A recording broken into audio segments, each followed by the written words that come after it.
après ANOVA, qu'est-ce qu'on fait? Tu vas me répondre clairement et facilement ou tu vas me dire aucune idée. Si c'est le cas, tu es au bon endroit. C'est la chaîne où les chiffres et les concepts deviennent enfin simples. Parce que je me base sur le sens avant les formules. Et c'est ce que cherchent beaucoup de mes étudiants. D'ailleurs, c'est sur ce principe-là que j'ai mis en place le site amoilestats.ch. Je t'ai mis le lien dans le descriptif. Va jeter un coup d'œil. Tu vas trouver du contenu gratuit. Tu vas trouver également des offres. Et si rien ne te convient, contacte-moi et on va voir ensemble comment je peux t'aider pour que tu atteignes ton objectif et accessoirement devenir ami avec les stats et les maths aussi. On va commencer à répondre à notre question. Qu'est-ce qu'on fait après ANOVA? D'abord, il faut que tu aies déjà visionné la vidéo sur ANOVA. Si ce n'est pas le cas, va jeter un coup d'œil, le lien apparaît. C'est obligatoire parce que sinon, tu ne pourras pas vraiment, enfin, entre parenthèses, suivre correctement la suite. Donc, je rappelle ici qu'on avait notre ami cuisinier Marc qui voulait savoir si les différentes recettes, en fait la matière grasse qu'il utilisait pour son gâteau au chocolat, enfin il y a une différence au niveau du goût perçu par ses clients ou ses amis. ANOVA, elle nous a dit oui, il y a une différence au niveau du goût. Sauf qu'on ne sait pas lequel des gâteaux est le meilleur. Eh bien, on va utiliser un test post-hoc qui tout simplement qui gagne le concours du meilleur gâteau. Et bien là, on utilise le test de Tukey. Moi, j'ai utilisé R pour ça.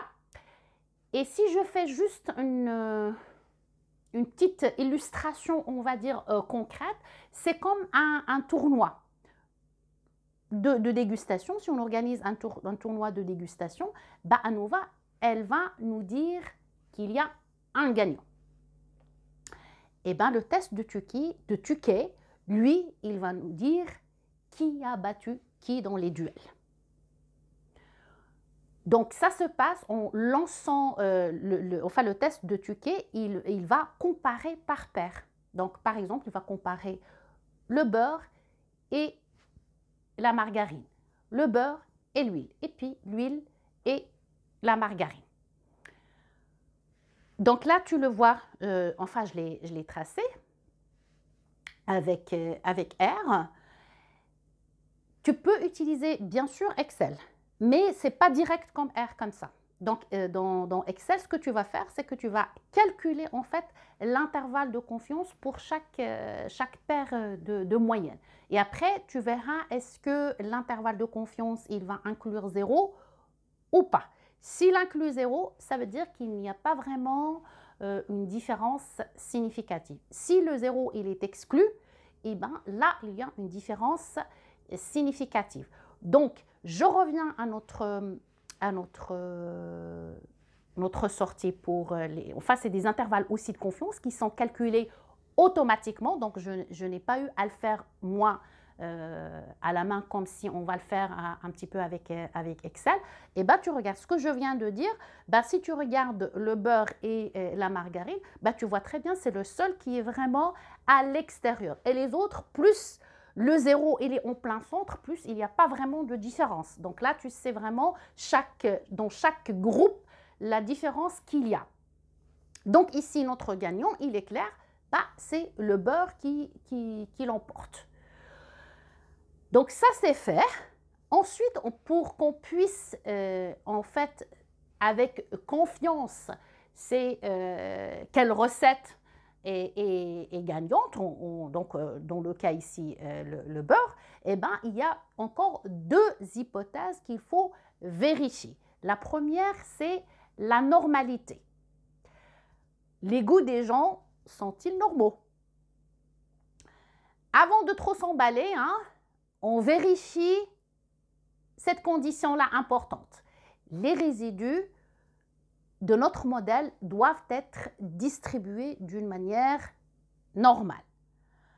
En fait, d'abord, c'est quoi un résidu? Bah, tout simplement, le résidu, c'est juste la différence, dans notre cas ici, la différence entre la note qu'une personne a attribuée et la moyenne de la recette. Donc, on compare justement cette note-là par rapport à la moyenne. En fait, en quelque sorte, c'est comme si vérifier si les goûts des gens sont... en fait, si certains, par exemple, ils vont juste donner une note comme ça, donc ils vont donner 10 comme ça, ou ils détestent sans raison particulière. Donc, vraiment, pour qu'on puisse savoir est-ce qu'il y a vraiment une différence ou pas. Donc, c'est pour ça que les résidus, cette comparaison-là, doit être distribuée d'une manière normale.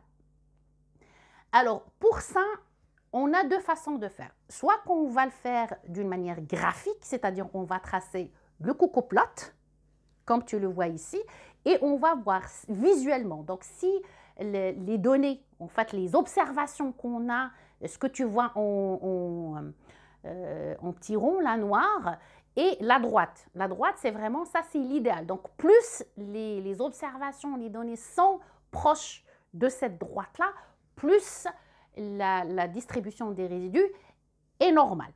On peut également effectuer un test, le test de Shapiro. C'est ce que j'ai fait ici, j'ai fait les deux. Donc, pour le test de Shapiro, on a la p-value est très, très élevée. Donc, si la p-value, elle est très élevée, donc la normalité des résidus n'est pas remise en question. Donc, là, elle est bien respectée. Maintenant, la deuxième hypothèse, c'est en fait l'homoscédacité.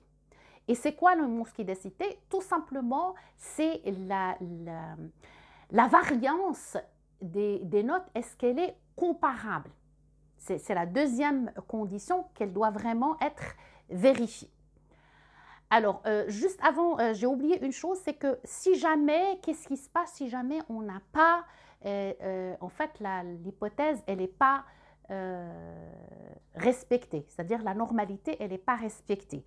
Tout simplement, on va essayer un autre test, le test Kirkland-Wallace. Aussi, il peut être utilisé. Je reviens maintenant à l'homoscédacité. C'est, comme je viens de dire, c'est en fait tout simplement la variation des notes, elle doit être comparable. Alors, tout simplement, on va par exemple ici, les notes pour les gâteaux, est-ce qu'ils varient, par exemple, si c'est pour le gâteau en huile, par exemple, il varie entre 3 et 9. Mais pour le gâteau au beurre, par exemple, les notes sont de 6 ou 7, par exemple. La comparaison, quelque part, elle n'est pas juste. Donc, comment on effectue justement cette comparaison ou cette condition d'homoscédacité? Donc, également, on peut le faire avec un graphique. Donc, juste, c'est visuellement, on trace un graphique. Ça aussi, avec Excel, c'est un peu plus compliqué. Donc, on utilisait R ou utilisez ce que vous voulez comme logiciel. Donc, on va utiliser ce qu'on appelle le Residual versus Fitted Plot. Et donc là, ce graphique-là, tu le vois ici, tu vois la ligne rouge qu'il y a à l'horizontale et tu vois vraiment, visuellement, on voit bien que les trois types, ils sont dispersés presque de la même manière. Donc, ce graphique-là, il permet de voir si le modèle, il est équitable, c'est-à-dire il ne devrait ni surestimer, ni sous-estimer systématiquement les recettes. Donc, c'est ça ce que ça signifie. Alors, tu peux aussi utiliser des tests. Si tu ne veux pas utiliser le graphique, tu peux utiliser le test. Tu as le test de Leuven. Alors, le test de Leuven, lui, il est idéal quand tu as dans les groupes, la taille des groupes, ce qui n'est pas le cas ici.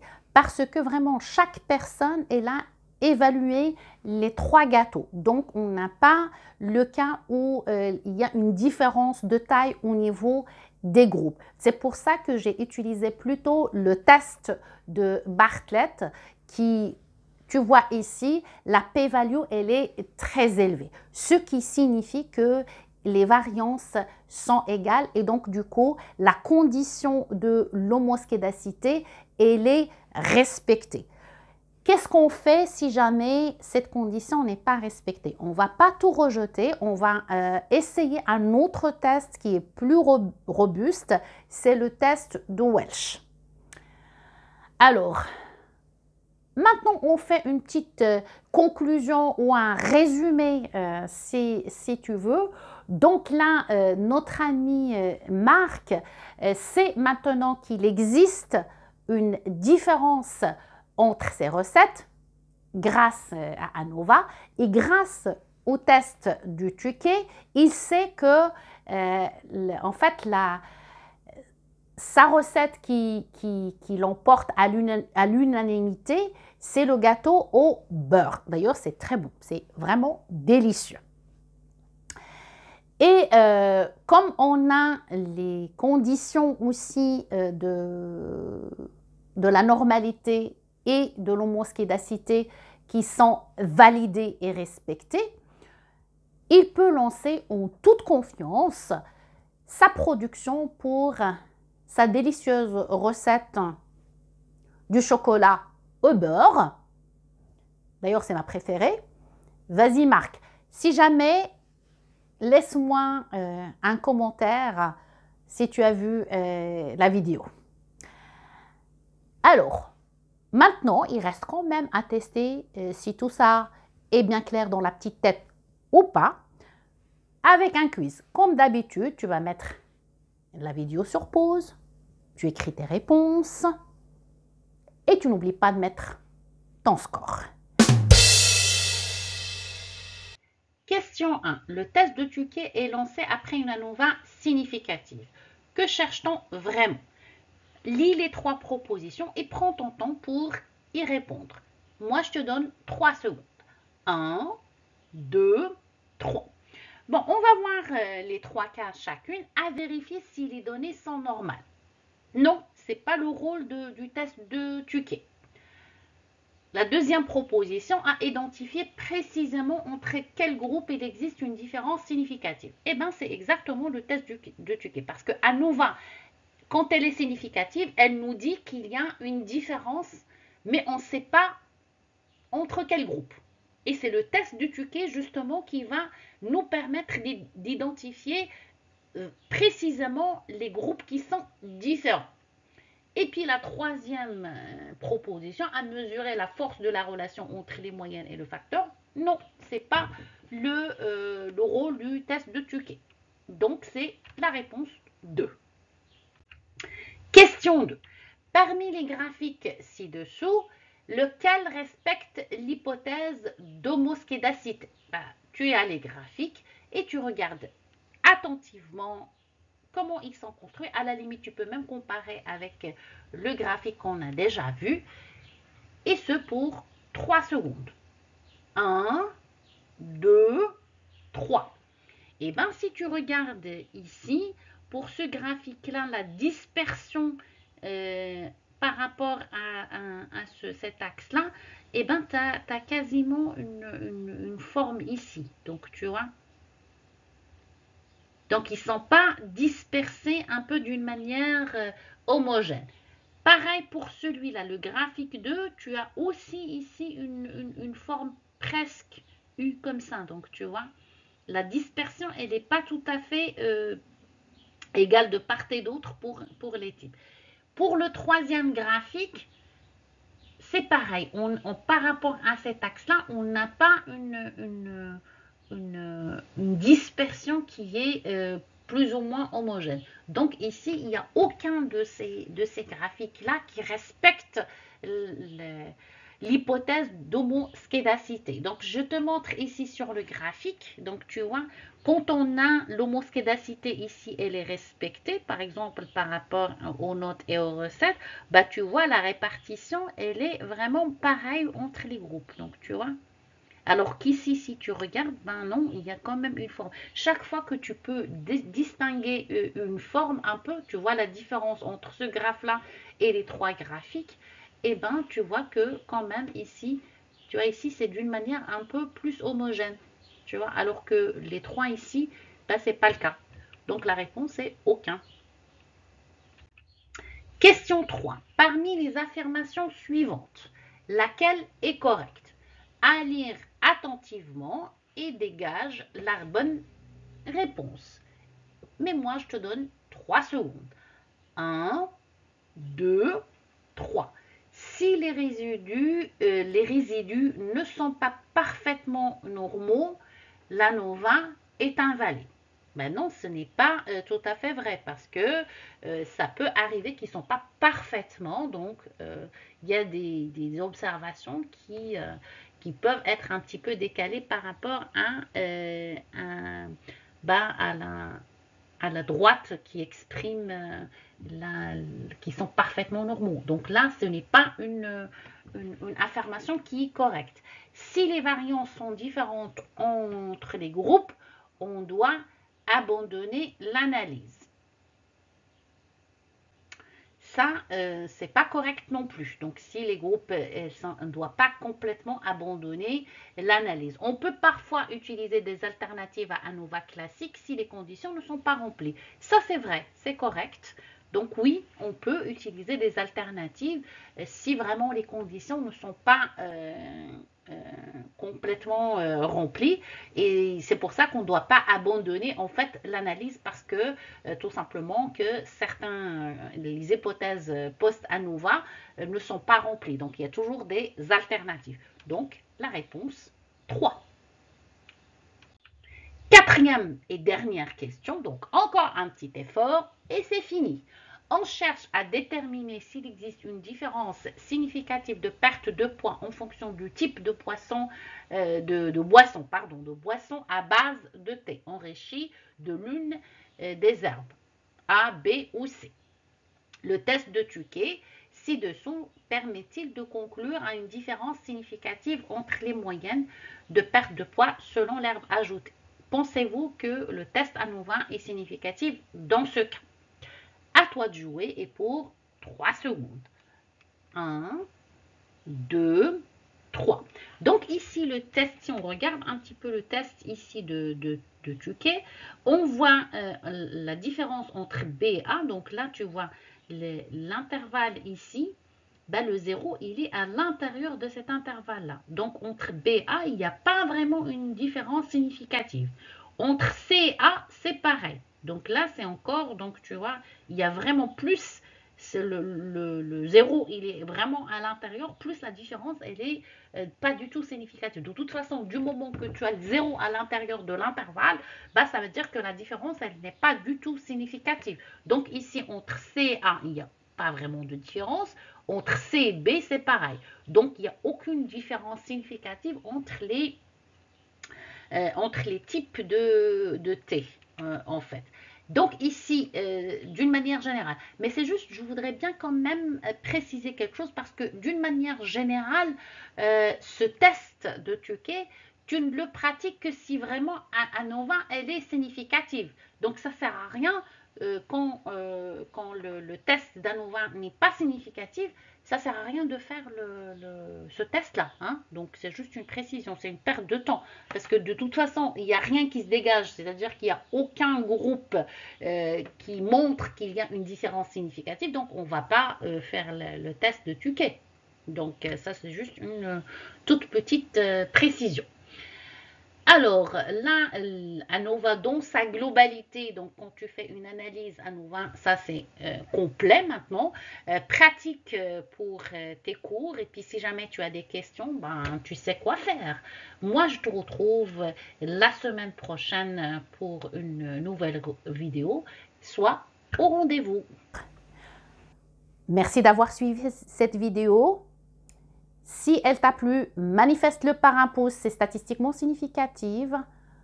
Abonne-toi à la chaîne où les chiffres et les concepts enfin deviennent sympas.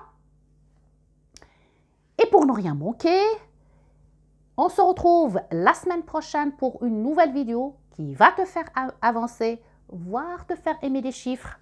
Promis!